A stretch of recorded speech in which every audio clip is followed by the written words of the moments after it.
മലയാള സാഹിത്യവുമായി ബന്ധപ്പെട്ട കുറച്ച് വസ്തുതകൾ നോക്കാം. മലയാളത്തിലെ ഏറ്റവും ചെറിയ മഹാകാവ്യമാണ് കേശവീയം. കേശവീയം രചിച്ചത് KC കേശവപിള്ള. നിരണം കവികൾ എന്നറിയപ്പെടുന്നത് മാധവപ്പണിക്കർ, ശങ്കരപ്പണിക്കർ, രാമപ്പണിക്കർ എന്നിവരെയാണ് നിരണം കവികൾ എന്നറിയപ്പെടുന്നത്. തൂലിക പടവാളാക്കിയ കവി എന്നറിയപ്പെടുന്നത് വയലാർ.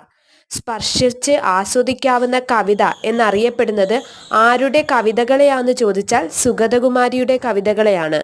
കാച്ചിക്കുറുക്കിയ കവിത ആരുടേതെന്ന് ചോദിച്ചാൽ വൈലോപ്പിള്ളി ശ്രീധരമേനോന്റെയാണ്.